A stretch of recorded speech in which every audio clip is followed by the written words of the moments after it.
Okay, so dear Dharma practitioners, be comfortable with yourself and relax your body. Keep your back straight, neck hit straight in one line, and your right palm on your left. So gently close your eyes and bring attention to this bell sound. And while you're focusing to the sound, mentally relax your body, relax your mind, and relax your breathing with your thoughts. So do nothing extra.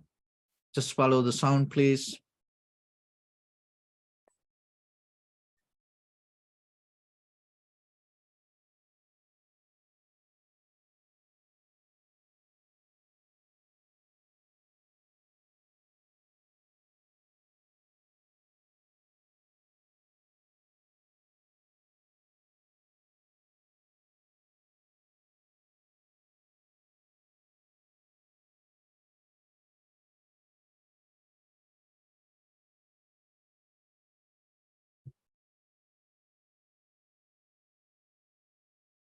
Namo tassa bhagavato arahato samma sambuddhassa. Namo tassa bhagavato arahato samma sambuddhassa. Namo tassa bhagavato arahato samma sambuddhassa. Homage to the Blessed One, the Exalted One, the fully enlightened One. So, dear Dhamma practitioners, in these ongoing meditation sessions, we mainly try to share some basic information related to meditation practice and give you a kind of like information to develop a very clear foundation for your own spiritual practice, especially with the meditation. Why? Because when it comes to meditation today, as we all know, there are so much informations, and out of that information, it is very little we gain the good result. So then it is important yourself to understand and get the very clear right information and develop yourself. So why mostly we misunderstand this meditation? So one thing is, as you know, in this conventional life, the creativity is a kind of like a very famous word. People like to create. And the creativity is a kind of like ability of our human mind. So when it comes to our day-to-day life, we always try to develop this creativity. That's our human nature. But if you look very carefully, there are certain fields you can't use the creativity. You can't create things out of it. So as example, music, art, dancing, science. So that kind of things you can use this creativity. But when it comes to Dharma, you have to drop the idea of creativity and you have to learn the ability to observe and understand, because there is nothing to create in Dharma. So the problem is today what happened for meditation, rather than developing the ability to observe and recognize, what we does, we bring that our ordinary nature to our practice and we try to create things. See that today there are a lot of mobile apps. People like to create different things. But if you try to create the Dharma out of your own thinking, it's not going to become the Dharma. So the Dharma is untouchable, unchangeable. It's a fundamental. So, but the thing is, one of the very behavior and the very nature of the self-centered mind, always creating things, having our own views for it. Look at what happened to the idea of the God. The same thing. Everybody have their own God. From where it come? It come out of their own self-centered mind. People have their own Dharma, come out of their own self-centered mind. People have meditation, their own meditation. How? Out of their own self-centered mind. But when it comes to the teachings of the Buddha, tranquility meditation and the Vipassana meditation, you can't bring the creativity to that. So then you have to drop that ordinary nature and learn to accept. That's very difficult for us. That's why in a certain level, it is very hard. Actually, not the meditation hard. This transition, the change from dropping that what we know and accepting Dharma, this is hard. Dropping that what you know and follow the Buddha's teaching that is hard. But if you understand that, why you should do that? Because what you know came out of the concept. It's a kind of like stories, ideas, formations, format. It's developed, create through some kind of situations. That there's no depth. It's always repetition of ideas. And then what happens is, it always has a nature to clinging to something. Look at your life. You have always the intention to get into something, hold it to something, clinging to something, go with something. That is what our life. And what happened when you do that? Remember this, the very nature of mind. So when we go to the fundamentals of, before we go to the nature of the mind, we have to understand the very fundamental. So when it comes to what the most important thing you should know about you. So when it comes to you, two things mainly, body and mind. You have to know this both. So when it comes to the body, even though it exists like this in a form, it came out of different parts. So it is not a one single piece of muscles or the bones going to exist as same way. So each and every organ has a different character. It's a different responsibility, different work. And the eye behave in a certain way, ear behave in a certain way, nose, tongue.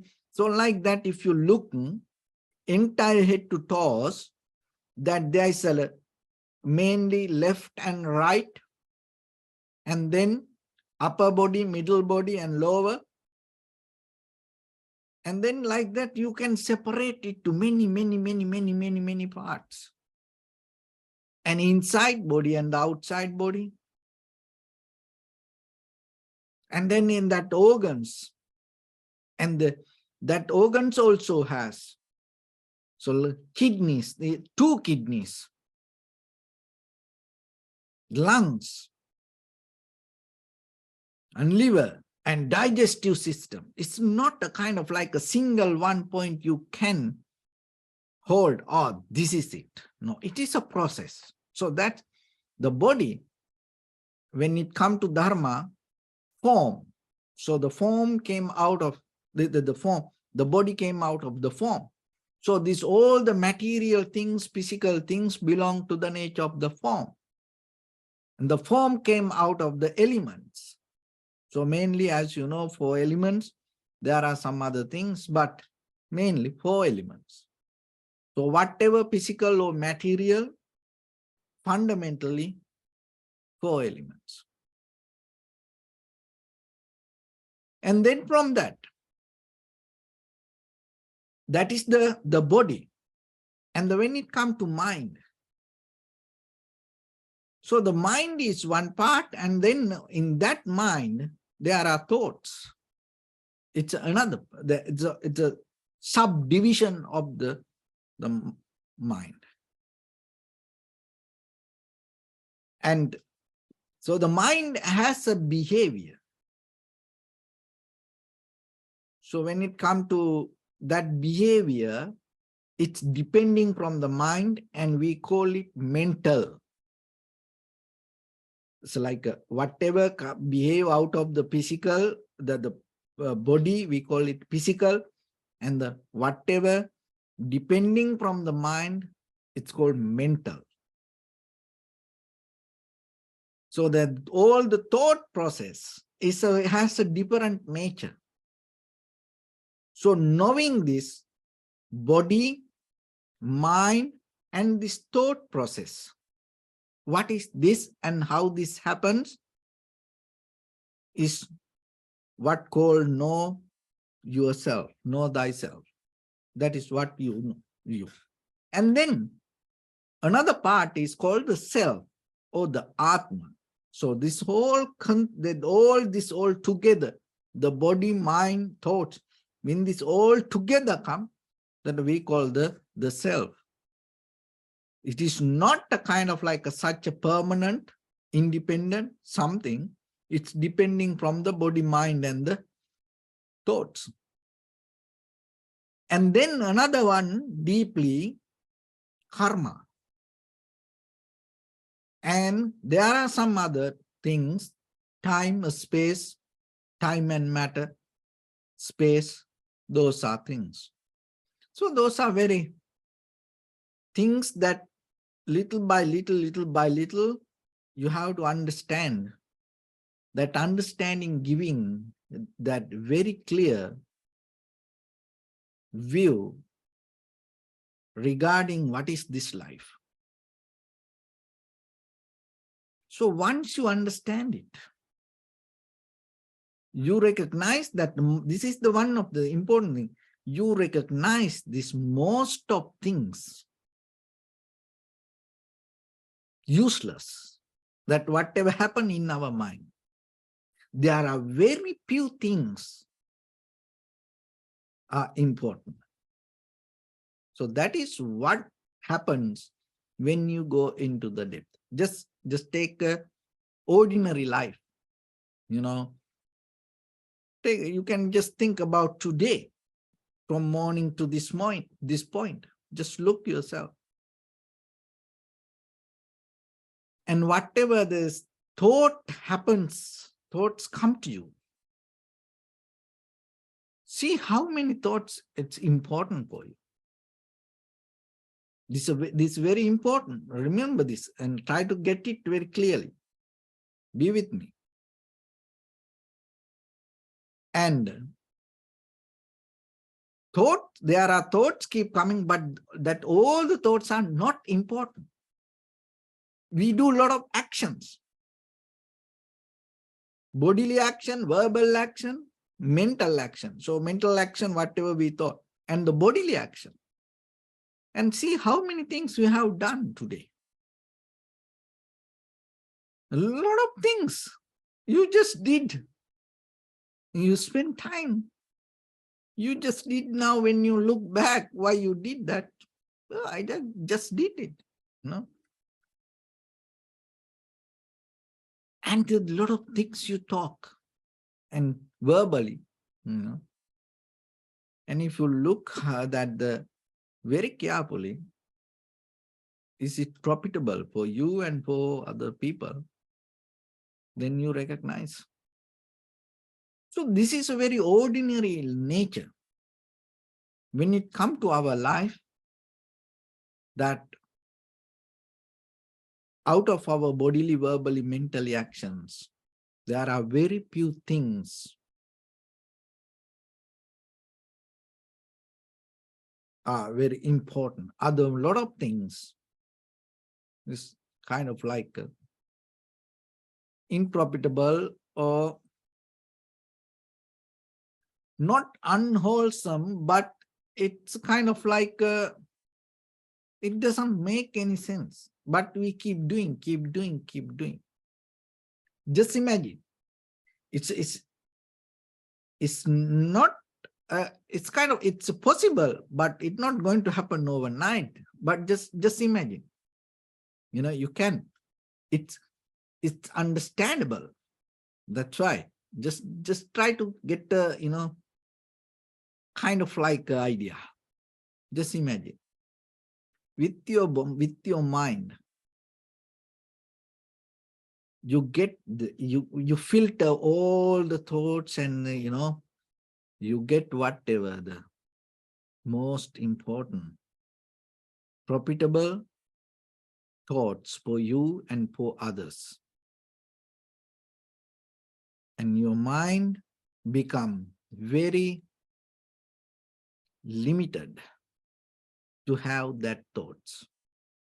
No any unnecessary thoughts. It's like sometimes, these gardeners, they trim the trees. They cut all the, the unnecessary branches and keep that whatever the necessary branches. So like that, within yourself, you have all the thoughts in your mind. No kind of like a unnecessary thought arise in you. Is there. And with your bodily action, so whatever the actions you do, it's always going to become very profitable action. No any unprofitable actions. And verbally, that's whatever you talk, and you know what you talk, and at the same time it is profitable for you and it's profitable to the listener. Just imagine, in case if you have 1 hour per day, developing that 3 skills within yourself, how good that 1 hour, how clear that 1 hour, how strong that 1 hour. There's no doubt in that 1 hour. You have the 100% total confidence and the clarity within that 1 hour. There is no reason to go back and change anything there. Then just imagine, you expand that 1 hour to 2 hours.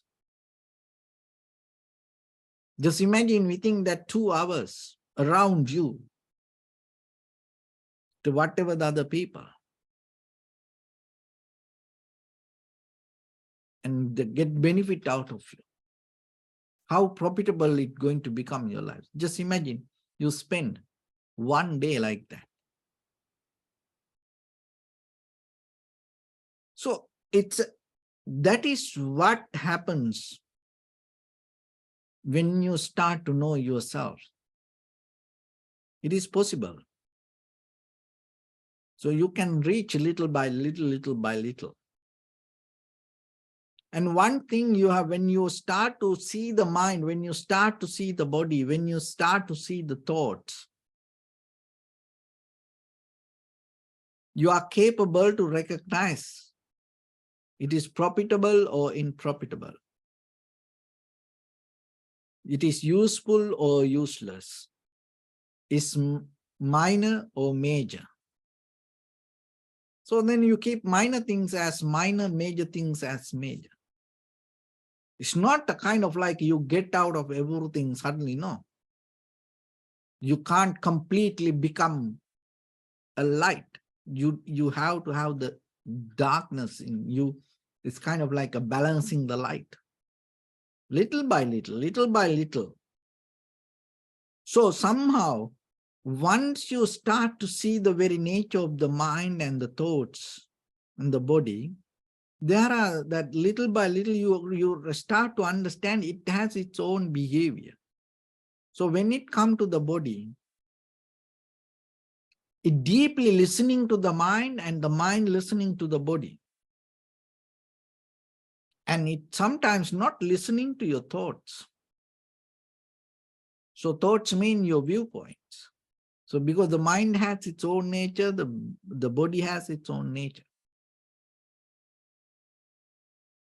So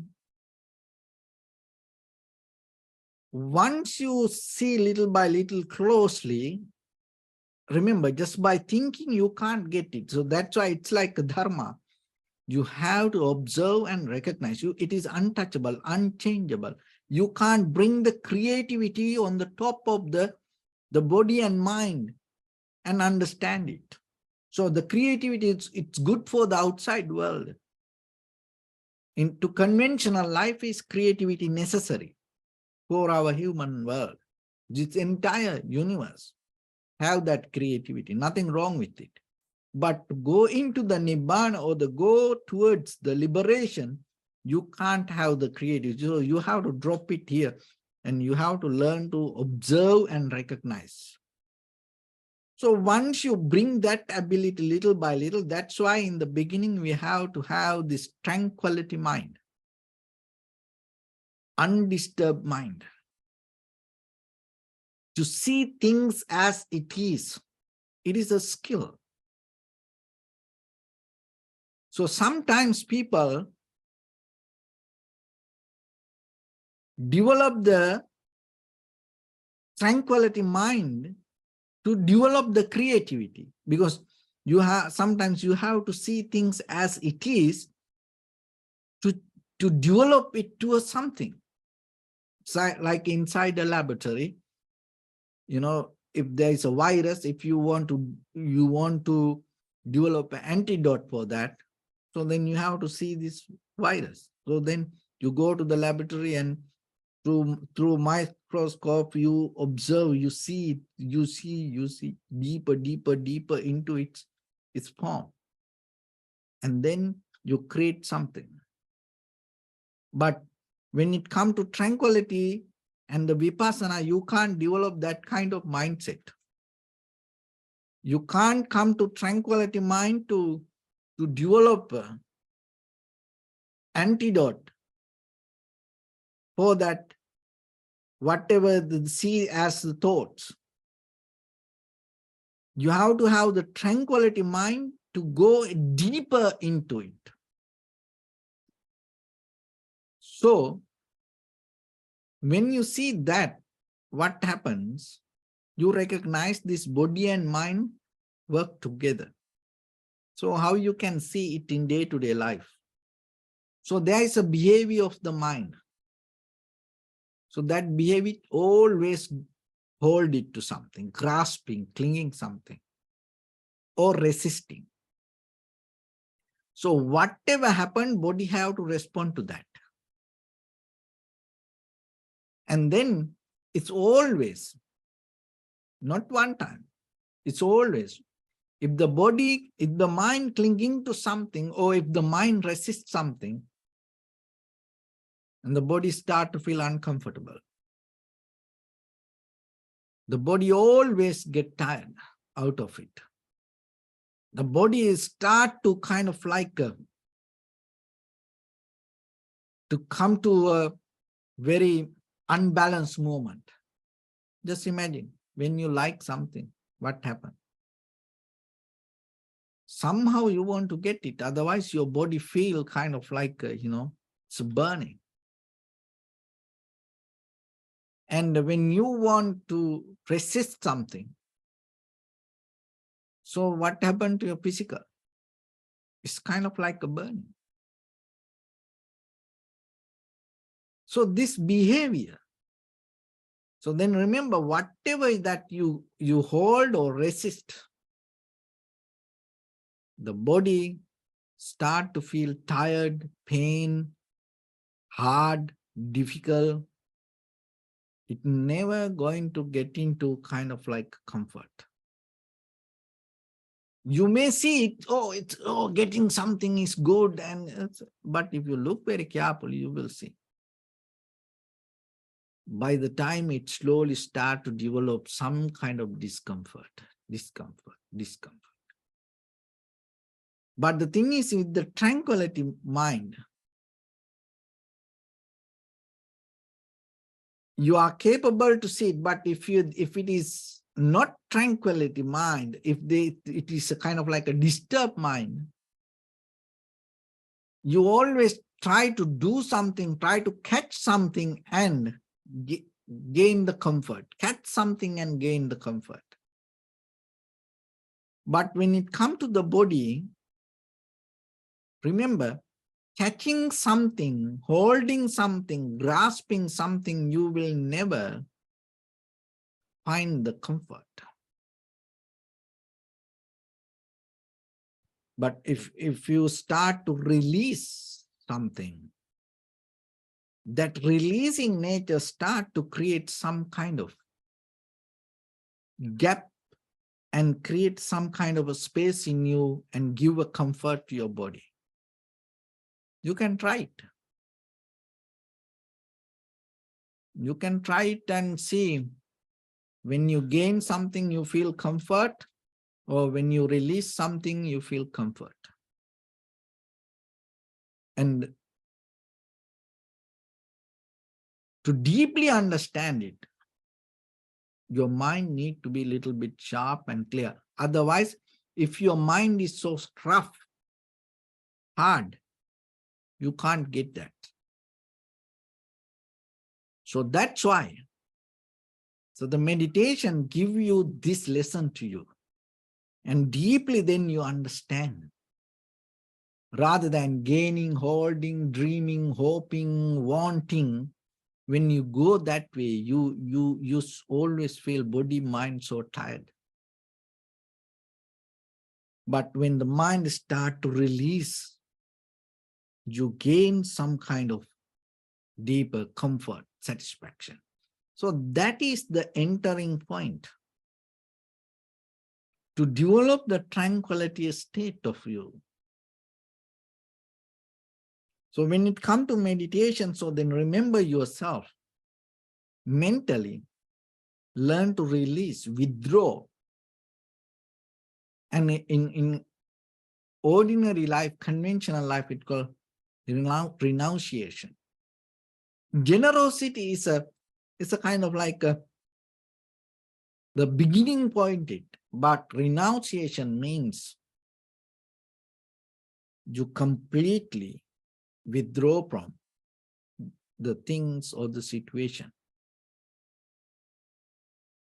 And it gives you deeper peace. It gives a deeper comfort.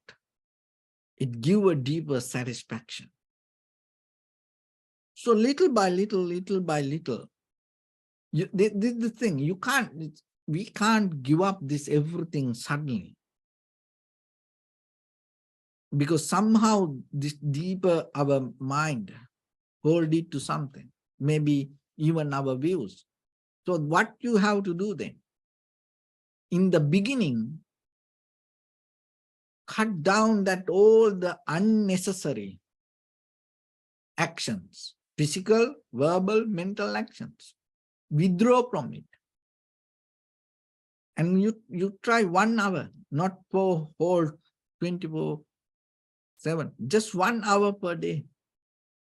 Do it as for your own inner development, inner practice. For that 1 hour, even physically, little by little, you become mindful. You are not going to interfere with any physical action unnecessarily, if it is unnecessary. Even you sit, you bring the mind to that and just you observe it. Otherwise, if you want to do something, you always look what is profitable and you interfere with that. Just at home, you can do, maybe there's something you have to clean, or maybe you have to wash your clothes, or maybe you have to prepare the lunch or the dinner or breakfast, or so anything kind of like you use your physical action, something profitable. And knowingly, mentally, knowingly, you use it, do it. And verbally, you don't talk if it is unnecessary. Mentally, you come to, you know, there are some retreat places, like a Vipassana centers, Goenka center. If you go there, you can't talk. You can talk only with the teacher. So 7 days, 8 days, you can't know, because the first day you can, and the last day you can. All other 8 days you can't. So you think, oh, you have to talk. There are some people, they go crazy. Their mind go crazy. It's kind of like going to blow out this head, because somehow they want to talk. I used to be in some places, some people start to talk themselves. Then no one need for them. They talk themselves, they feel good about it. So see, that's much we addicted to that. We addicted to this. So even, sometimes that when I talked with these students in the school, and they ask me, so then why you talk? Why you talk so much like this? But personally, myself, I am capable to stay silent. I can stay like, without talking to anybody. I used to be, and I used to stay in retreat centers and Goenka centers and other places, and I can stay with, any crowd place without talking to anyone. It is not a problem for me. But I talk like this. It's profitable for me and for you, and to know, and only teaching point of view I talk. Otherwise, I can. So that's why I'm telling to you, you can do that. And there is a benefit if you start to do, because then when you talk, your mind become clear about the things that what you talk. So that's why try yourself 1 hour. And then thinking pattern. So whatever you think, there are always thoughts keep coming to you. Don't give a chance to that all the thoughts. Say no. It is very difficult when it comes to our personal development. Say no to our inner conversation sometimes. That not with others. Our all inner conversation, this collaboration, keep going inside us, talking to us. This little Lilliput, inside our head always keep talking to us.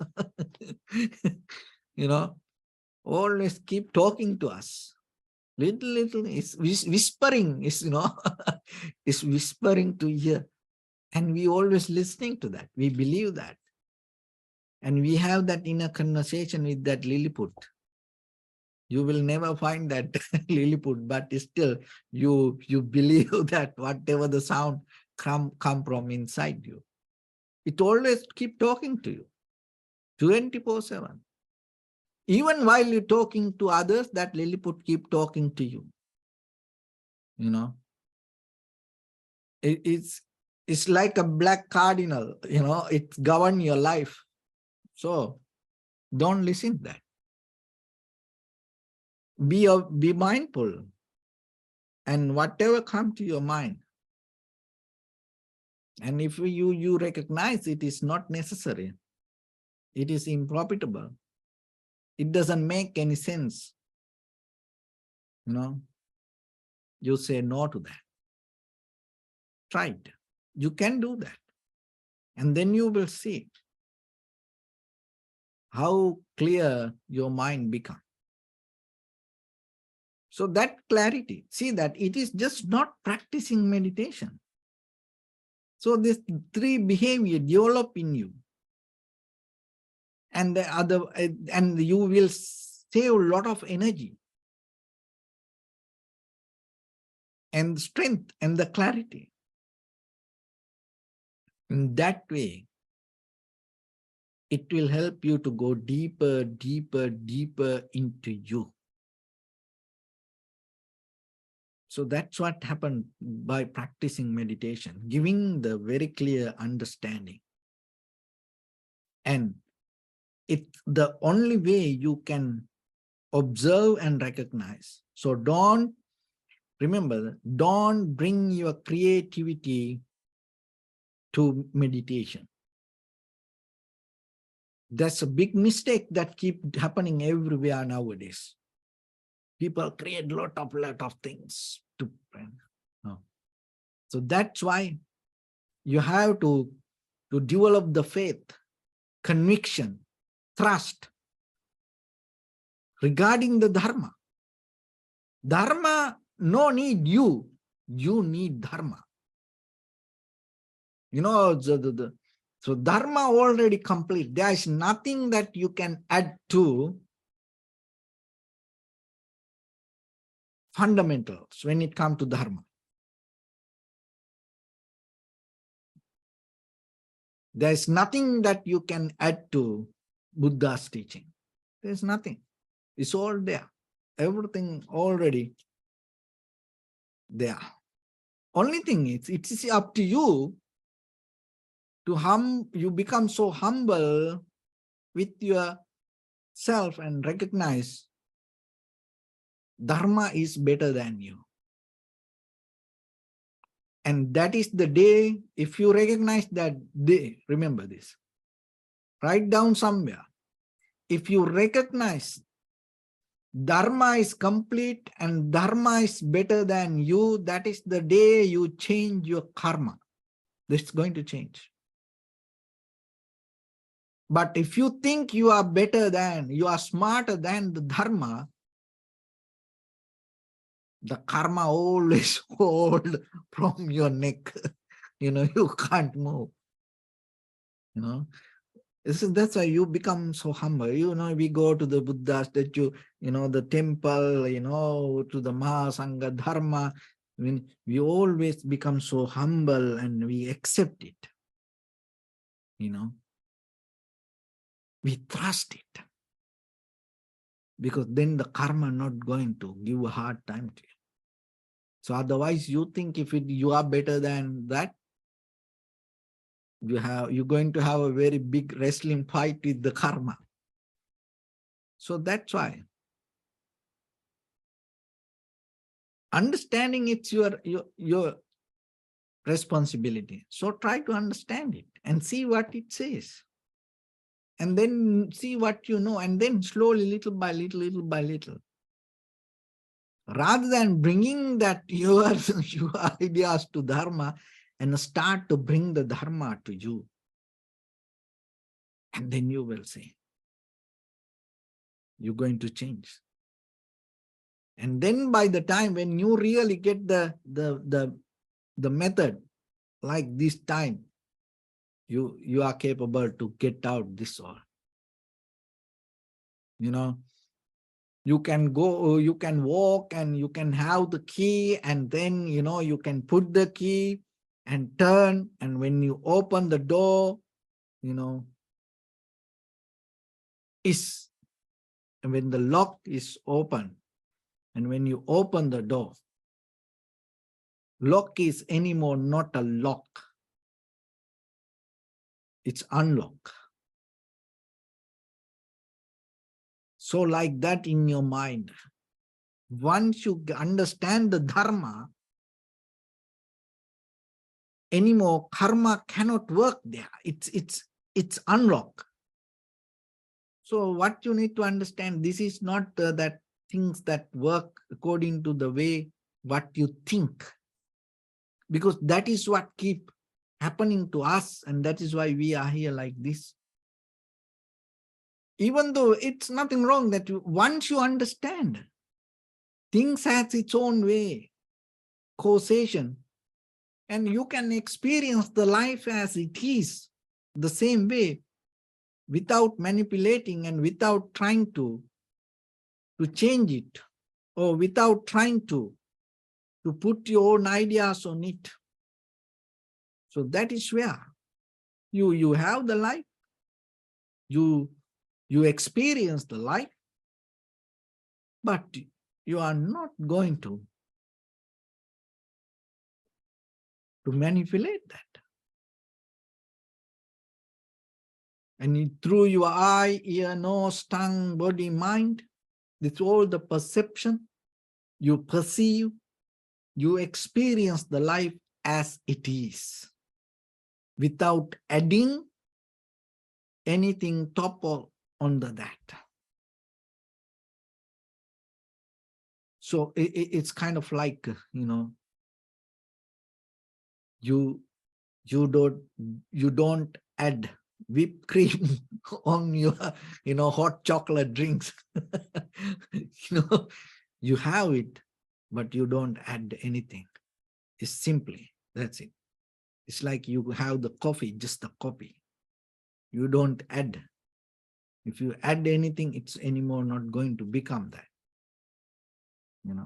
So like yourself, you have the life without adding desire. You have simply life.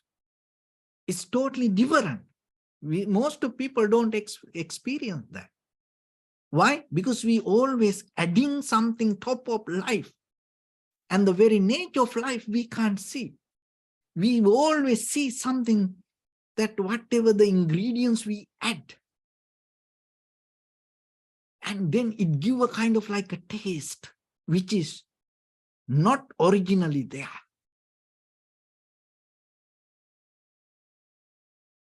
So have an ability yourself, purify yourself with your perception,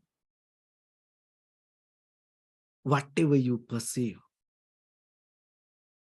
You have the very organic level of life.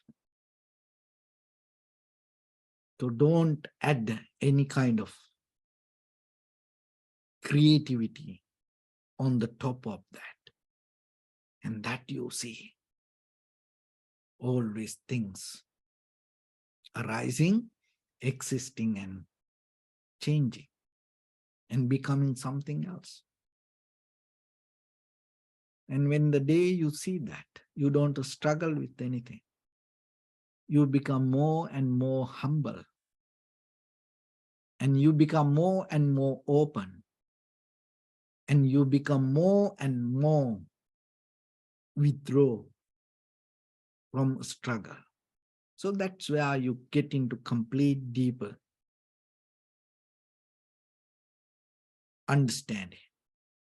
What is this life? So with that, let's get into practice a little bit. So whatever you heard, and try to apply when you practice. So your right palm on your left and neck, get straight in one line and be comfortable with your posture. So bring your attention to your body and scan head to toes yourself and say Swapateva, or may I be well and happy 3 times.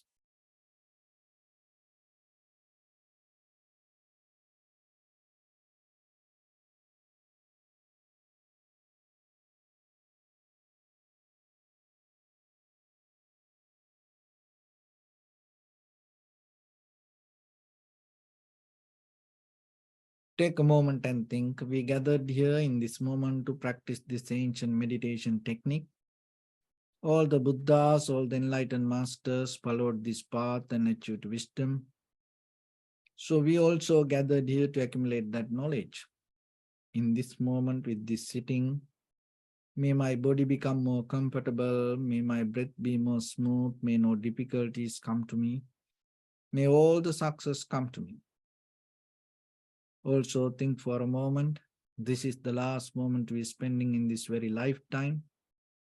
And detach your mind from all your past memories and as well as any kind of future thoughts.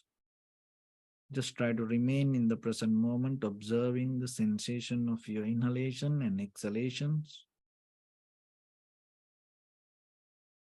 So, in the beginning, deeply and gently breathe in, breathe out 3 times and find the sensation, please.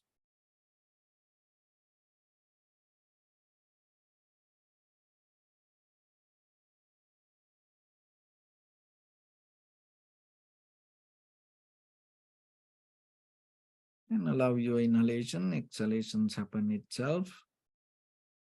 And when it happens through the sensation, recognize it, do nothing extra.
Bring attention to your body, please. Observe your posture.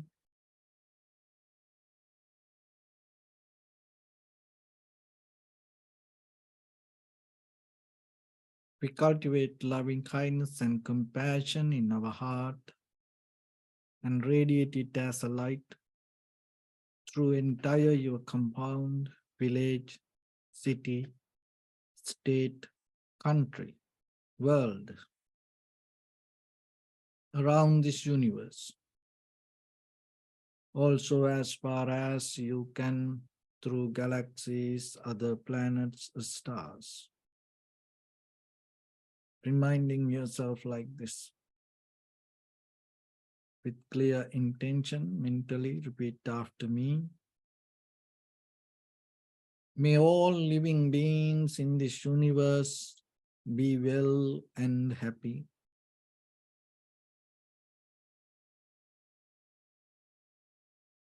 May everyone be happy and safe. And may their hearts be filled with joy. May all living beings live in security and in peace. Beings who are frail or strong, tall or short, big or small, visible or not visible, near or far away, already born or yet to be born. May all of them dwell in perfect tranquility. Let no one do harm to anyone. Let no one put the life of anyone in danger. Let no one out of anger or ill will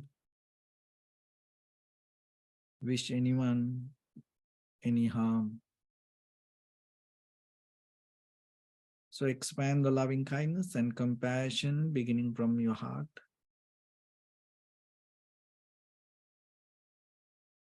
Forward. Visualize yourself and send it as a light.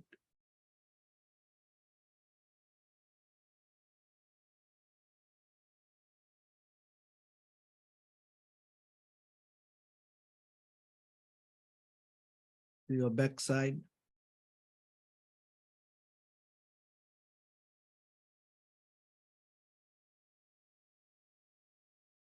To your left side.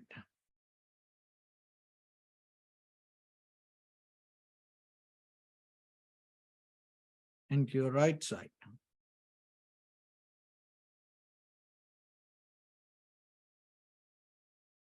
Downward.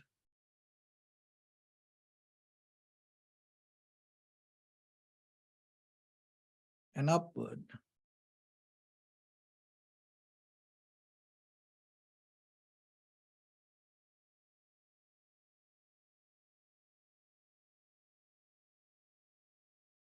To all 6 directions at once. Like the moon, the sun, spread the light, spread the energy. Without any condition, without any limitation, without any resistance or without any judgment. Let your heart to shine with the loving kindness and compassion from the bottom of it, with the maximum effort to the highest, wishing yourself, may all living beings in this universe be well and happy.